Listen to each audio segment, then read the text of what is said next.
उद्धव ठाकरे शरद पवार से सियासत करने का तौर तरीका सीख रहे हैं।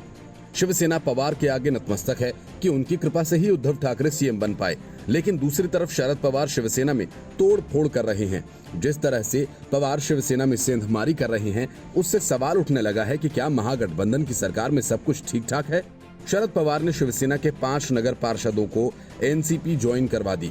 अहमदनगर के पारनेर नगर पंचायत में शिवसेना एनसीपी ने मिलकर सत्ता हासिल की थी, लेकिन अब अगले चुनाव से पहले शिवसेना के 5 पार्षदों ने एनसीपी में ज्वाइन कर लिया, जिससे पारनेर में शिवसेना की ताकत कम हो गई है और एनसीपी का वर्चस्व हो गया है।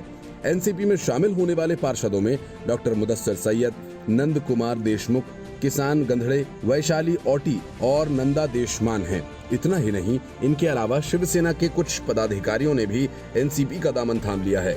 इन लोगों का कहना है कि पारनेर के नगर अध्यक्ष से नाराज होकर उन्होंने शिवसेना छोड़ एनसीपी में जाने का फैसला किया है, लेकिन बताया जा रहा है कि एनसीपी नगर चुनाव से पहले पारनेर में अपनी ताकत बढ़ाना चाहती है, इसलिए वो शिवसेना के पार्षदों को अपने साथ जोड़ने के लिए भी राजी हुई। यानी शिवसेना की ताकत कम करके अपनी ताकत को बढ़ाने को एनसीपी गठबंधन धर्म के खिलाफ काम करना नहीं मानती। एनसीपी नेताओं का कहना है कि हर पार्टी को अपनी ताकत बढ़ाने का अधिकार है। हम सरकार में साथ हैं, लेकिन पार्टी तो अलग अलग है।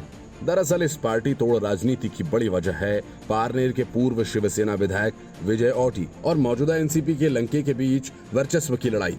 बताया जा रहा है कि विधायक लंके शिवसेना छोड़ एनसीपी में शामिल हुए, चुनकर भी आए, फिर अब नगर पंचायत शिवसेना से छीनने का सपना भी देख रहे हैं और इस काम में उन्हें साथ मिल रहा है राज्य के उप मुख्यमंत्री अजीत पवार का।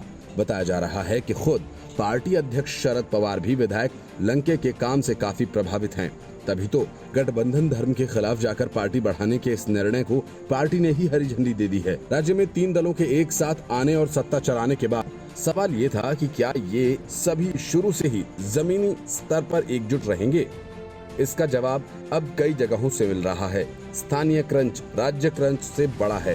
3 पार्टियों के गठबंधन की सरकार है। तीनों पार्टियों का सत्ता के लिए मिलन तो हो गया, लेकिन क्या तीनों पार्टियों की विचारधारा का मिलन हो सका है? इससे पहले कांग्रेस के नेताओं ने खुलकर सरकार में अपनी हिस्सेदारी को लेकर नाराजगी जाहिर की थी। कांग्रेस के एक मंत्री नितिन राउत ने तो शरद पवार के खिलाफ बोला भी। अब एनसीपी पार्टी बढ़ाने के नाम पर शिवसेना को तोड़ रही है।